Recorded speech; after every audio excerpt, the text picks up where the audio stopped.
2:42 acts 2:42 के आधार पर पहली सदी के कलीसिया का विशेषताओं को या स्वभाव को हम देख रहा है। स्वभाव मतलब द कैरेक्टरिस्टिक्स और the features of the first century church. पहली सदी के कलीसिया का विशेषता क्या था? सबसे पहले हमने देखा पहली सदी के कलीसिया it was A continuing church, मतलब निरंतर लगातार प्रभु के पीछे वे चलते थे, आध्यात्मिक कार्यक्रम में भाग लेते थे, ऐसा नहीं कि कभी कभी। और दूसरी बात क्या देखा था? It was A learning church. Learning church मतलब बाइबल स्टडी या परमेश्वर का वचन का अध्ययन को महत्व देता था। और नंबर 3 पर हम विचार कर रहे थे, it was a fellowshipping church. Fellowshipping church मतलब संगति रखने वाले कलीसिया थे।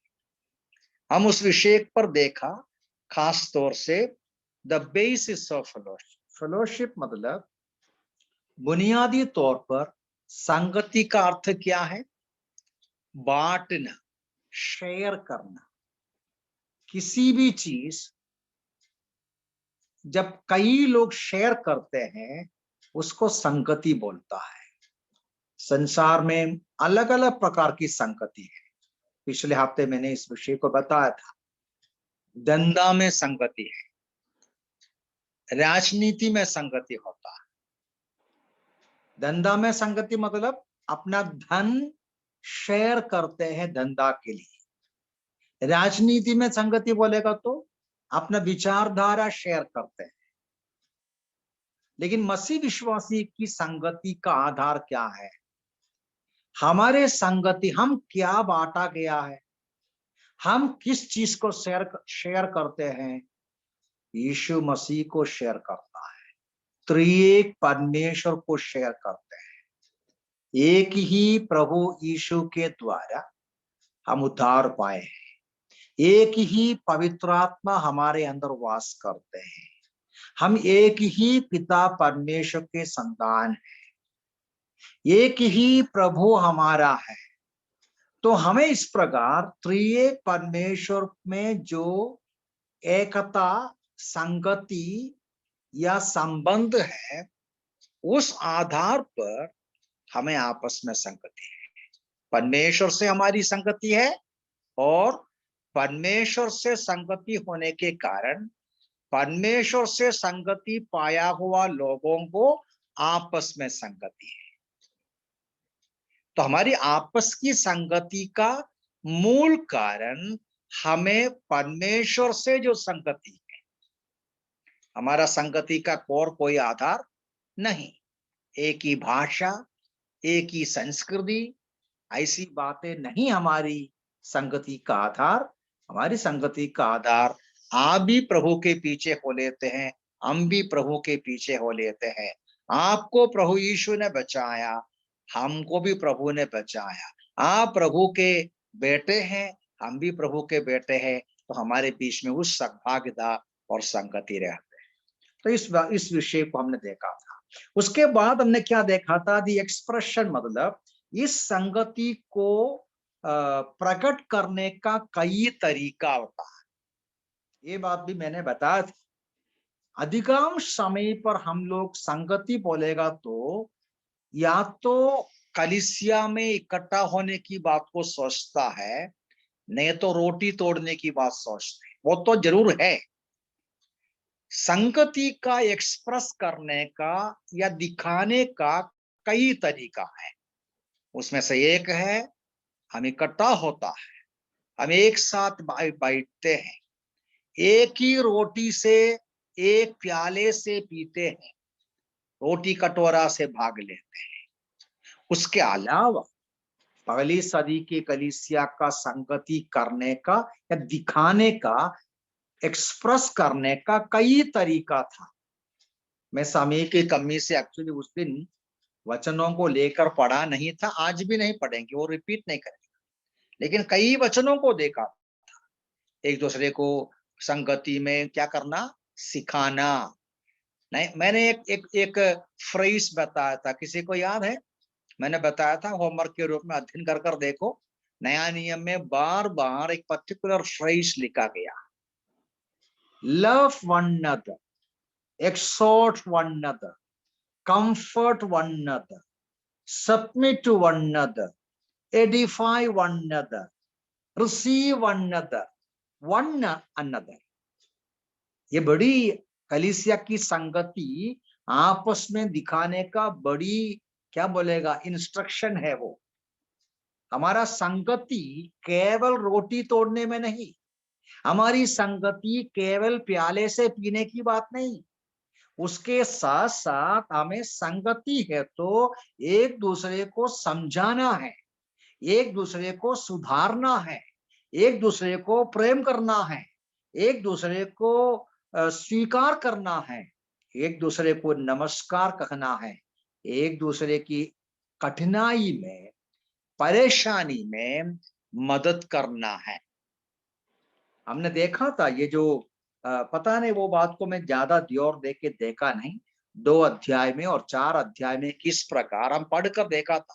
मुझे याद है क्या पढ़कर देखा था, जितने विश्वासी लोग दूसरे विश्वासियों का आवश्यकता में मदद करता था, कोई भी ये मेरा है नहीं बोलता था, है अपना अपना दूसरे का भी आवश्यकता में सहायता करता था। वो 2 अध्याय में पढ़ते हैं, 4 अध्याय में पढ़ते हैं, 11 अध्याय में पढ़ते हैं, कई जगह में पढ़ते हैं। तो पहली सदी के कलीसिया की संगति हर प्रकार की बातों में, वो हमारा भाई है, वो हमारे बहनें हैं, वो भाई का संकट हमारा संकट है, वो भाई की आवश्यकता में सहायता करना है, तो हमारे संकट में वो भाई मदद करता है तो मदद लेना है। ऐसा एक अच्छी रिश्ता का एक्सप्रेशन वो रखता था। अब मैं वो विषय आगे बढ़ता हूं, लेकिन कुछ शक है तो आप बाद में पूछ सकते, हमें समय मिलेगा मेरी आशा। तो हमारा 3rd मुद्दा क्या था संगति के संबंध में? 3rd मुद्दा क्या था, किसी को याद है? The result of fellowship. जब हमारे अंदर प्रभु के लोगों के बीच में ऐसा मसीही संगति निरंतर रहते हैं, बने रहते हैं, तो उसका परिणाम क्या है? उस विषय को हम बोल के धीरे धीरे उस दिन बंद किया। परिणाम क्या देखा था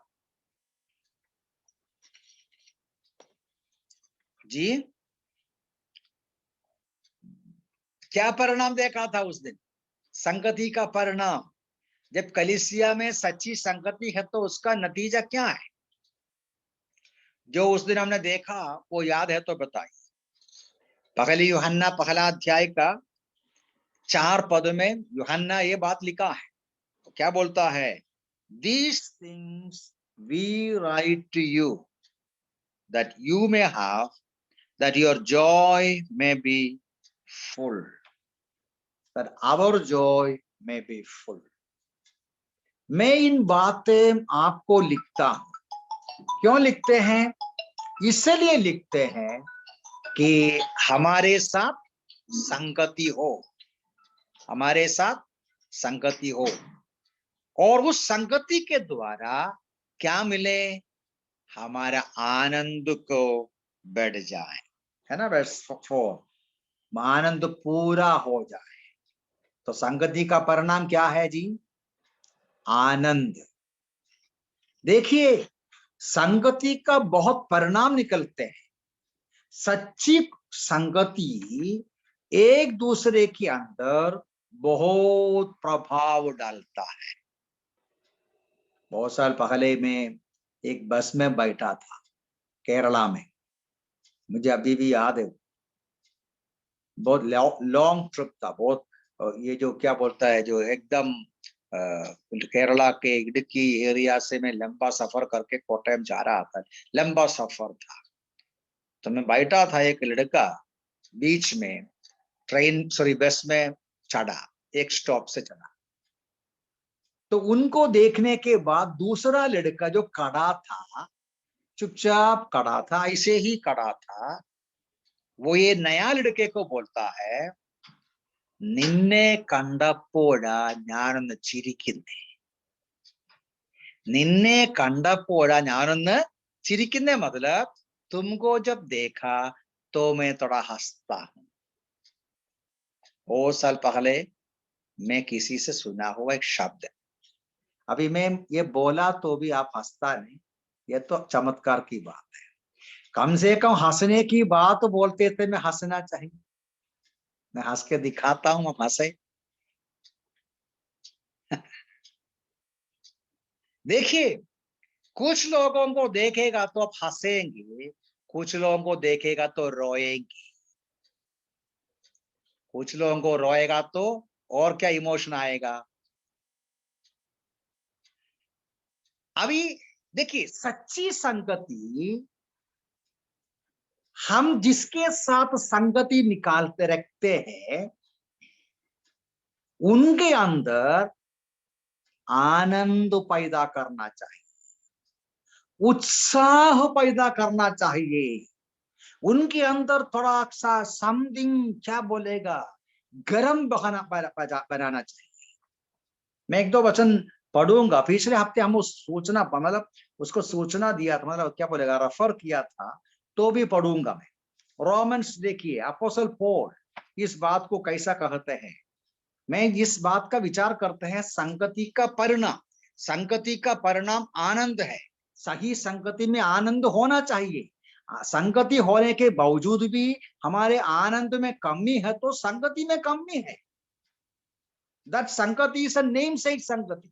मैं आगे पढ़ता हूं रोमन्स चैप्टर 1 देखिए. रोमियो की पत्री पहला अध्याय में अपोस्टल पॉल क्या बोलता है, मैं आपके उधर आना चाहता हूं. रोमन्स 1 वर्स 11 को देखिए, 11-12. I long to see you that I may impart to you some spiritual gift so that you may be established. That is, that I may be encouraged together with you by the mutual faith, both of you and me. मैं आपके सामने आना चाहता हूं, मैं आपके साथ आकर मैं आपको सिखाना चाहता हूं, मैं मेरा विश्वास आपके साथ बांटना चाहता हूं, संगति रखना चाहता हूं. मुझसे आपको फायदा मिलेगा, आपसे मुझे फायदा मिलेगा. Mutual faith, encourage together. मैं आपके साथ प्रोत्साहित होना चाहता हूं. और एक वचन देखिए, पहला कुरिन्थी चैप्टर 16 वर्स 17 and 18. पहला कुरिन्थी चैप्टर 16 वर्स 17 and 18. मेरे पास एक्चुअली हिंदी बाइबल नहीं, इसलिए मैं इंग्लिश पढ़ता हूं. आप अपना हिंदी बाइबल में देखिए. I am glad about the coming of Stephanas, Fortunatus, Achaicus. For what was lacking on your part, they supplied. For they refreshed my spirit and yours. Therefore acknowledge my men, such men. ये हिंदी में पढ़िए 18 पद, कोई भी 18 पद हिंदी पढ़िएगा. Verse 18 है, हिंदी में कोई पढ़िए. उन्होंने तुम्हारी तथा मेरी आत्मा को सुख दिया है.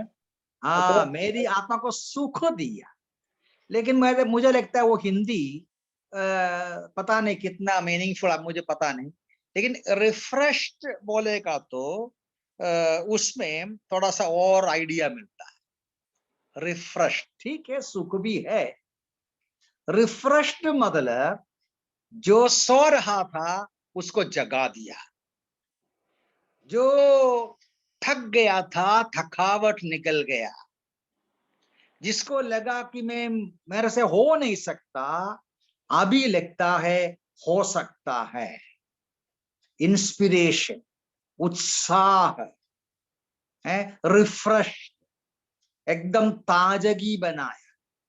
आप शाम के समय थका हुआ रहता है, सुबह सुबह सोकर नींद से उठकर आराम करके रिफ्रेश्ड हो जाता है, बलवंत लगता है, खुश लगता है. संगति में ये परिणाम होता है. इसलिए अपोस्टल पौल ये जो पहली कुरिन्थी में धन्यवाद के साथ याद करते हैं, फलाना फलाना भाई लोग मेरे पास आया, मेरे से बात किया, मेरा मन के अंदर चैन आया, जीवन आया, रिफ्रेशमेंट आया, ताजगी आया। देखिए, मैं एक बात और बताना चाहता हूं, मैं 2-3 बातें एक्सप्लेन करना चाहता हूं। पहली कोरिन्थी पहला अध्याय का 2 पद को पढ़िए। पहली कोरिन्थी पहला अध्याय का 2 पद को पढ़िए। मैं पढ़ता हूं आपके लिए, don't worry. To the church of God which is at Corinth, to those who are sanctified in Christ Jesus, called to be saints, with all who in every place call on the name of the Lord Jesus. आप समझ में आया? हिंदी पढ़ेगा थोड़ा, हिंदी हिंदी पहला कोरिन्थी पहला अध्याय 2 पद। परमेश्वर की उस कलीसिया के नाम जो कुरिन्थ में है, अर्थात उनके नाम जो मसीह यीशु में पवित्र किए गए, और उन सब के साथ जो प्रत्येक स्थान पर हमारे प्रभु यीशु के नाम से प्रार्थना करते आप हैं। ध्यान दिया? देखो, अब ध्यान से देखिए, कोरिन्थ कलीसिया को समझाता है आप अकेला नहीं। मैं फिर से वो, मेरे पास जो भाषा है ना इंग्लिश, इसलिए मैं वही पढ़ता हूं। Called to be saints with all who in every place call on the name of the Lord Jesus. Corinth कलीसिया का विश्वासी लोग अकेला नहीं। आपकी संगति उन हरेक विश्वासी के साथ है जो यीशु मसीह को अपना प्रभु के रूप में पुकारते हैं। दूसरे शब्दों में, आप और मैं या कोई भी विश्वासी अकेला रह नहीं सकता। अब समझ में आया? मैं फिर से बताता हूं। You can not isolate yourself. You can never think that you are alone, and you can be alone, and you may like to be alone. No, impossible. ये बात मैं समझता हूं, मैं जानता हूं कुछ लोग नेचुरली उनका टेम्परमेंट है, लोनलीनेस को पसंद करता है।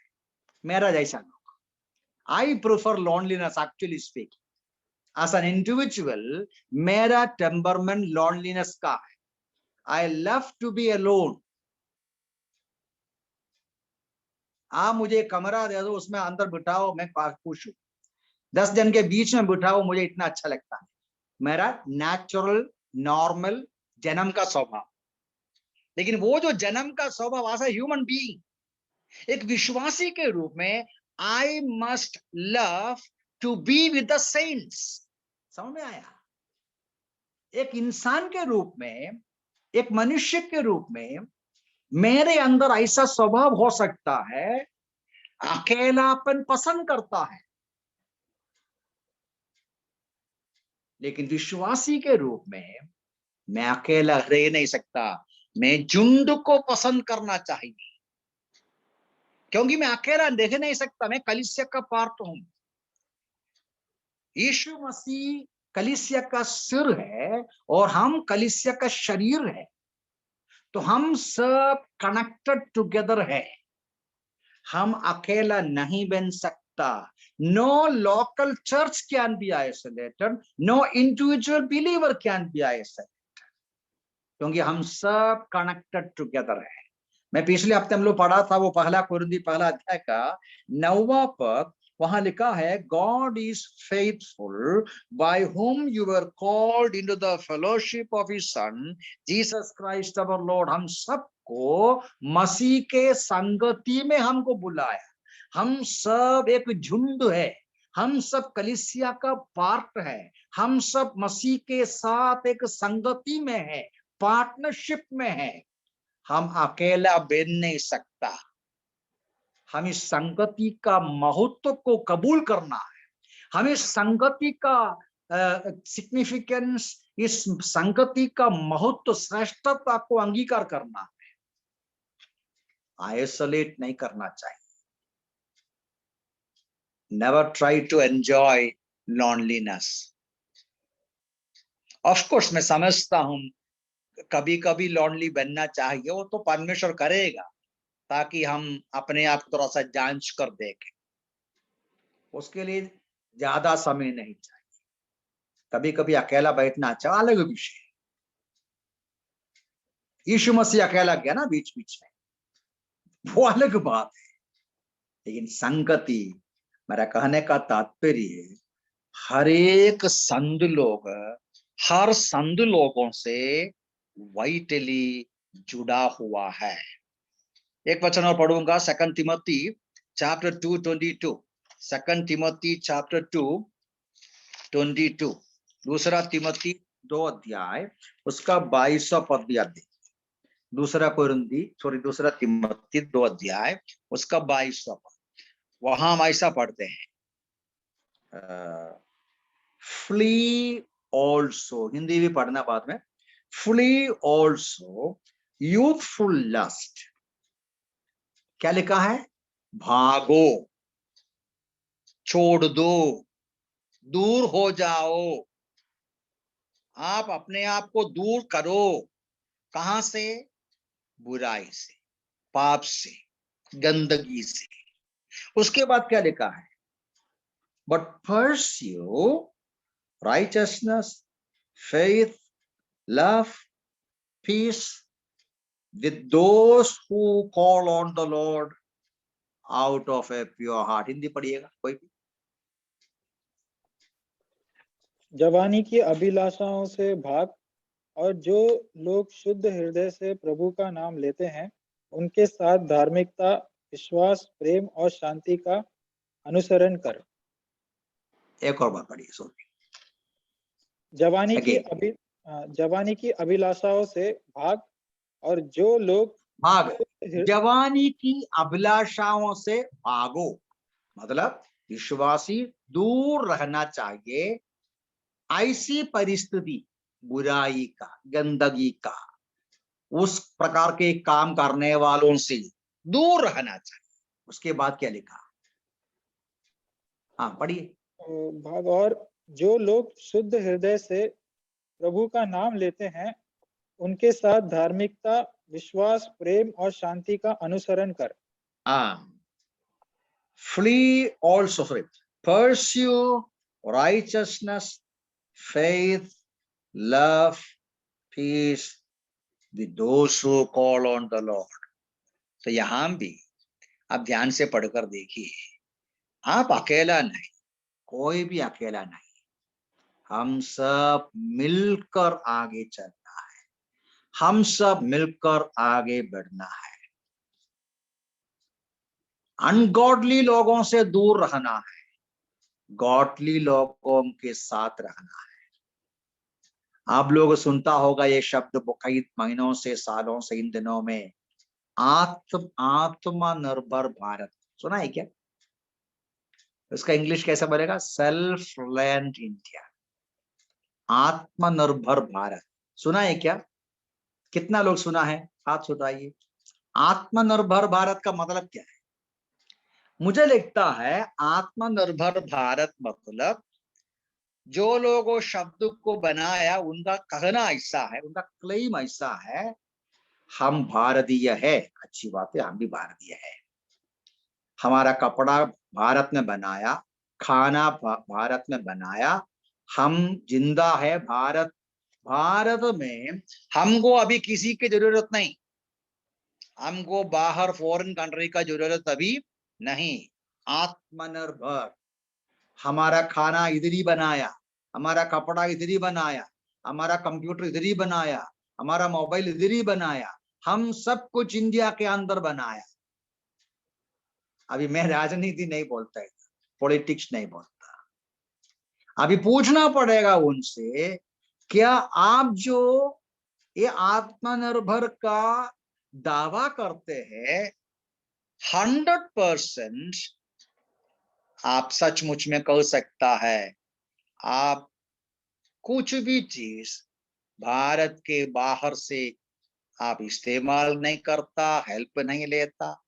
वो तो बड़ी सवाल है। आप समझा मेरी बात? आत्मनिर्भर जो दावा करते हैं उनसे पूछना पड़ेगा, क्या सचमुच में आप और अपना परिवार और अपने प्रिय लोग और इस देश के लोग किसी भी चीज भारत के बाहर से लिया नहीं, बाहर से लेते नहीं, या आप ही अकेला स्वयंभू है? ये बहुत गलत विचार है। We can not be alone. हमको एक दूसरे का जरूरत है। मैं पॉलिटिक्स के ऊपर जाता नहीं, एक साधारण इंसान के ऊपर भी देख लीजिए। हमें एक ड्राइवर की जरूरत, सहायता जरूरी है, बार्बर की आवश्यकता जरूरी है, डॉक्टर की आवश्यकता जरूरी है, समाज के छोटे से छोटे लोगों का जरूरत हमको है। हम सबकी मदद लेता है।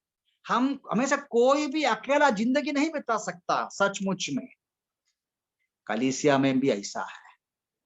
We need each other. None of us can survive alone. इसलिए ये जो संगति का महत्व हमें समझना बहुत जरूरी है। अपने आप को आइसोलेट नहीं करना चाहिए। We need each other. None of us can stay in isolation. अकेलापन में रह नहीं सकता है। हमें हमारा हृदय बांटना है, दूसरों का परेशानी सुनना है, आपस में जिंदगी को बांटना है, आपस में मदद करना है, आपस में मदद लेना है। आइसोलेट करना डेंजरस है। मैं कल पढ़ रहा था, जब ट्रेन में बैठ रहा था, मेरा सफर करते समय एक व्यक्ति बता रहा था उनका मतलब जवानी के बचपन के समय में वो खेती करता था। वो खेती करते समय विलेज सेटअप में वो मुर्गियों को, मतलब ठंड जगह है, वो मुर्गियों को संभालता था। मुर्गियों को ना, मुर्गी समझता ना, मुर्गी। तो वो बोलता है कि ठंड समय में छोटा छोटा जो मुर्गी होता है, चिकन है ना, छोटा छोटा मुर्गी, ये सब एक साथ रहता है। अब मान लो 50 मुर्गी है या 10-15 मुर्गी है, तो छोटा छोटा मुर्गी है ना, छोटे मुर्गी के छोटे बच्चा, वो सब एक साथ रहते हैं। वो बोला एक साथ इसलिए रहते हैं एक दूसरे को गरम देने को। ये जो मुर्गियां, छोटा छोटा चिकन जो है, वो एक साथ इसलिए रहते हैं, वो एक दूसरे को गरम देने को, हीट देने को। उसको स्प्लिट करेगा तो ठंडी में मर जाएगा। उसको स्प्लिट करेगा तो ठंडी में मर जाएगा। ये जो चिकन मुर्गियां एक दूसरे को हीट करके सब सरवाइव होता है। एक दूसरे को स्प्लिट करेगा तो सब खत्म हो जाएगा। नीति वचन का वचन हम पढ़ा था पिछले हफ्ते, शायद एक बार और पढ़ना अच्छा रहेगा। पिछले हफ्ते वो वचन पढ़ा था ना, कहाँ से पढ़ा था? नीति वचन, मैं आपको बताएगा कौन सा वचन था वो। 27, नीति वचन 27:17 और सभोपदेशक से पढ़ा था। सभोपदेशक से ये पढ़ा था, एक से ज्यादा हमेशा दो अच्छा है, दो से अच्छा ऐसा ना, वो सब ऐसा पढ़ा। लेकिन नीति वचन का कम से कम पढ़कर हम आगे बढ़ेंगे। नीति वचन 27:17, ये देखिए, नीति वचन 27:17 इस प्रकार लिखा है, As iron sharpens iron, so a man sharpens the countenance of his friend. एक लोहा लोहे को तेज बनाता है, एक मनुष्य दूसरा मनुष्य का मुख में प्रसन्नता लाता है। हिंदी में कैसा है वो second part? So a man sharpens the countenance of his friend. Hindi में जैसे लोहा लोहे को तेज करता है, वैसे ही मनुष्य मनुष्य को सुधारता है। मनुष्य मनुष्य को सुधारता है। हम आपस में बात करेगा, आपस में सुधारता है। मेरा मन की आशंका मैं आपसे बांटेगा, मेरा मन की आशंकाएं खत्म कम हो जाएगा। मेरा सवाल आपके साथ बांटेगा, मेरा सवाल को शायद जवाब मिल जाएगा। मेरा उलझन आपके साथ बताएगा, तो मेरा उलझन से कुछ ना कुछ मुक्ति तो मिल जाएगा। मेरे प्यारे भाई बहन, चुपचाप रहने से मेरा टेंशन बढ़ते रहेगा। संगति में बांटना है, मनों को बांटना है, हृदय को बांटना है, आशंकाओं को बांटना है, आनंद को बांटना है, खुशियों को बांटना है, सब कुछ बांटना है। ये है मसीही संगति। यदि नहीं है तो हम सब अपना अपना आइलैंड बनाकर, अपना अपना शेल्टर बनाकर, अपना अपना क्या बोलता है शील्ड बनाकर बैठा है, तो इट्स नॉट क्रिश्चियन संगति। तो संगति का महत्व परिणाम आनंद है। संगति का परिणाम आनंद है। आइसोलेट करना डेंजर है, ये खतरा है। बस मैं आगे बढ़ना चाहता हूं। There is one more point on fellowship. John कहता है, आइएगा 1 जॉन चैप्टर 1 वर्स 6 में आए। पहला यूहन्ना पहला अध्याय का 6 पद में यूहन्ना इस बात का सूचना देता है। ये भी हम इस विषय के साथ सीखना अच्छा है। क्या लिखा है वो 6 पद, हिंदी में हेल्प करना। If we say that we have fellowship with him and walk in darkness, we lie and do not practice the truth. Verse 7 also, if we walk in the light as he is in the light, we have fellowship with one another. अब 6 पदों में खास तौर से यूहन्ना एक बात बताता है। कभी कभी संगति में रुकावट होता है, हिंड्रेंस होता है, hindrance to fellowship. Result of fellowship अच्छी बात है, आनंद है, लेकिन समटाइम्स हमारी संगति में क्या बोलता है डिस्टर्बेंस होता है, हमारी संगति सही नहीं बनता है, हमारी संगति में ट्रबल होता है। ऐसा क्यों? क्या कारण है कि हम आंग आंग से देख नहीं सकता? क्या कारण है कि हम अपना हृदय को खोल नहीं सकता? क्या कारण है 5 मिनट खुशी से 10 शब्दों को हम बोल नहीं सकता? पॉसिबिलिटी बराबर जॉन लिखा है, it is may be we walk in darkness. हम ज्योति से निकल गया। देखिए 5वां पद में क्या लिखा, this is the message which we have heard from him, declare to you that God is light and in him is no darkness at all. परमेश्वर ज्योति है, परमेश्वर में कोई अंधकार नहीं। जब एक विश्वासी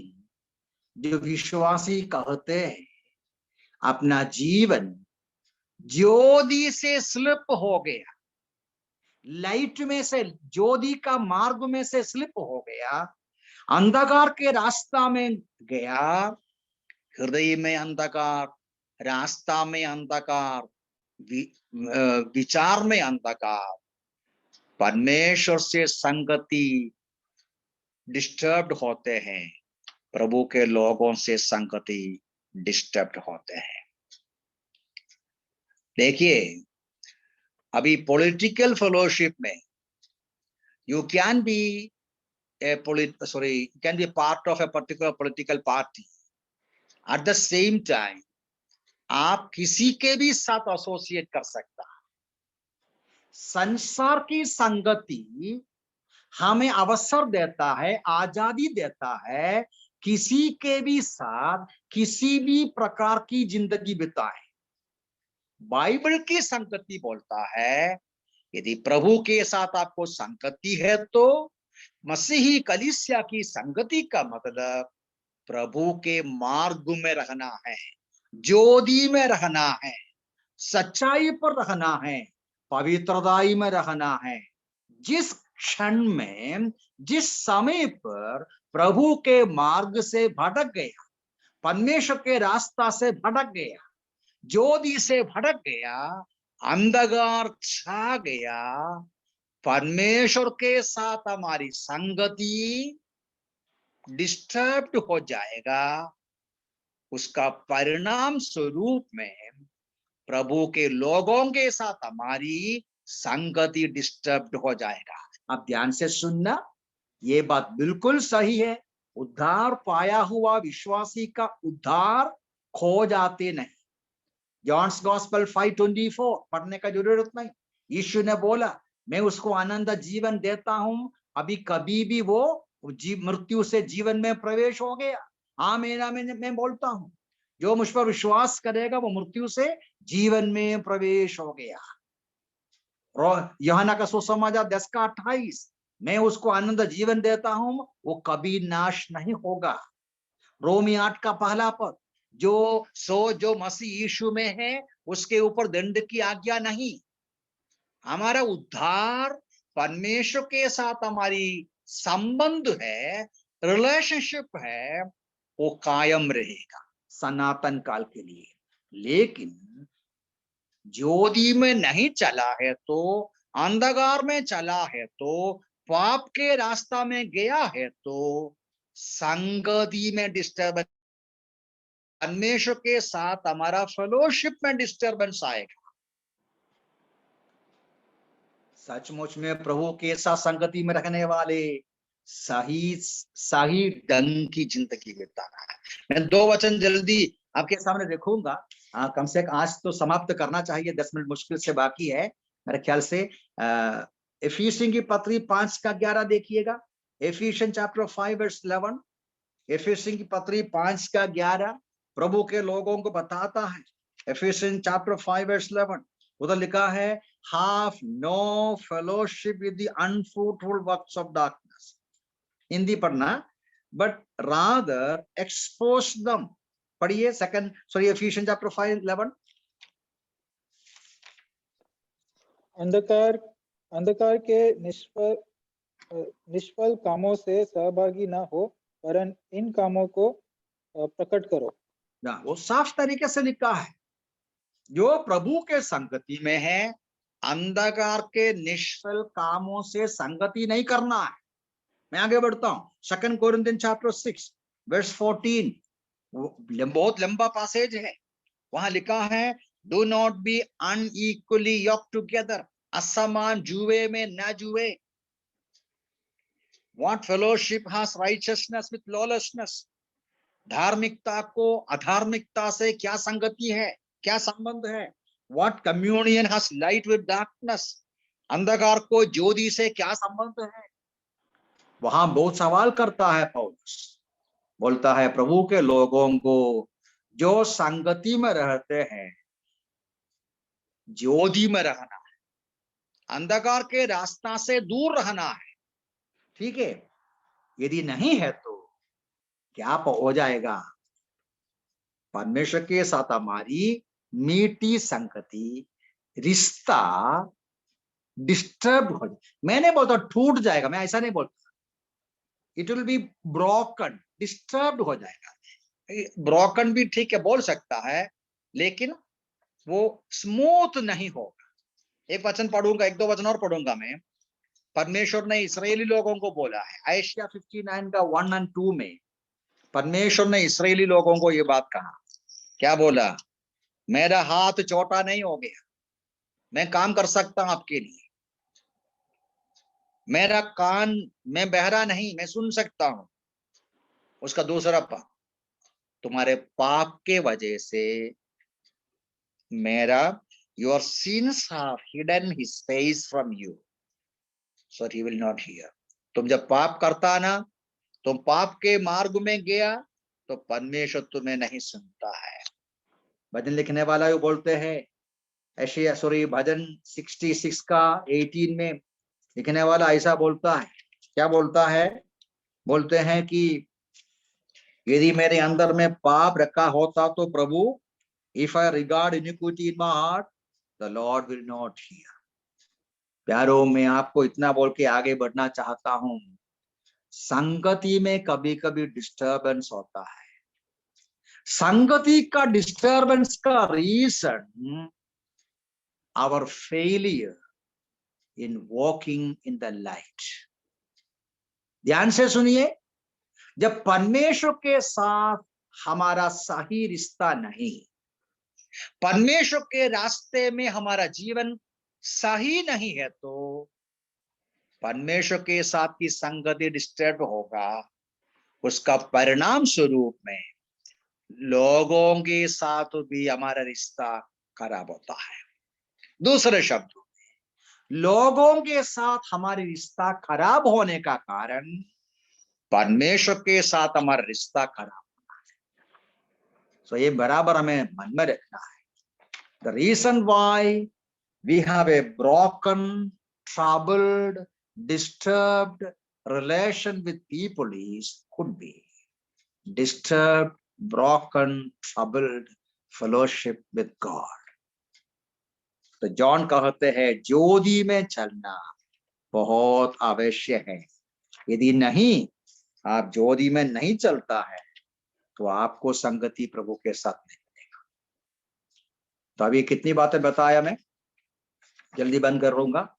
द बेसिस ऑफ फेलोशिप मैंने बताया, कुछ बातें, एक्सप्रेशन ऑफ फेलोशिप बताया, द रिजल्ट परिणाम बताया, द हिंड्रेंस बता रहा था।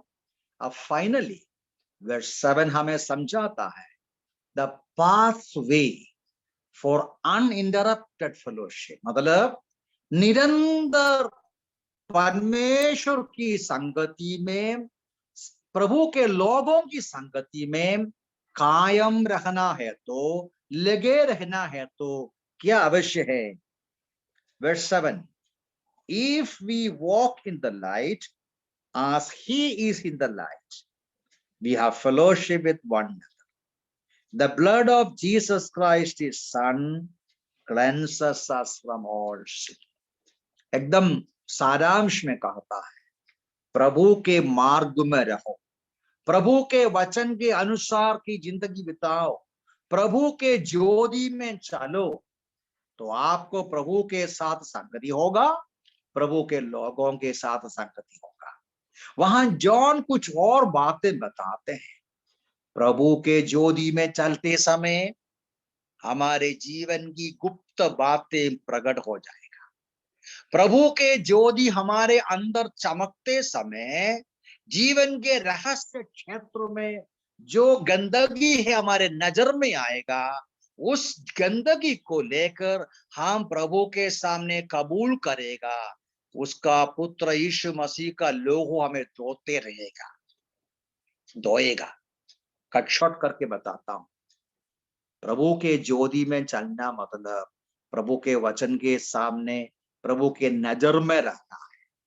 ये जो विचार के साथ रहना है, प्रभु के सामने, प्रभु के वचन हम पढ़ते हुए, सुनते हुए, उसकी इच्छा को समझते हुए, उसका परिणाम स्वरूप ये है हमारा जिंदगी कुल्लम कुल्ला बन जाता है। Transparency in our life, openness in our life, no hidden agenda, no hidden ideology, no hidden things in our life. जो है गुप्त में कुछ नहीं, सब कुछ कुल्लम कुल्ला है। पाप और पराजय को समय समय पर कन्फेस करके यीशु मसीह के लहू के द्वारा धो डालने का अवसर मिलते हैं, तो निरंतर कॉन्स्टेंट क्लेंसिंग, निरंतर हम पवित्रताई में बढ़ते जाते हैं, परमेश्वर से संगति में बढ़ते जाते हैं, ज्योति में चलते रहते हैं। तो ऐसा जिंदगी में हमारा आपस की संगति भी मजबूत बढ़ते रहेगा। बस हम यही बंद करेंगे, प्रभु हमें सहायता करें तो संगति का हम इस महत्व को, पहली सदी का कलीसिया नॉन फॉर फेलोशिप, हर प्रकार का शेयरिंग उनके बीच में था। प्रभु हमें सहायता करें। आगे जो है वो बाद में हम देखेंगे। पहली सदी के कलीसिया, it was a continuing church, it was non for endurance, it was a learning church, it was known for Bible study, it was a fellowshipping church, it was known for sharing, partnership, and बाकी हम बाद में देखेंगे। प्रभु इन वचनों से हमें सहायता करें। प्रभु के नाम की महिमा।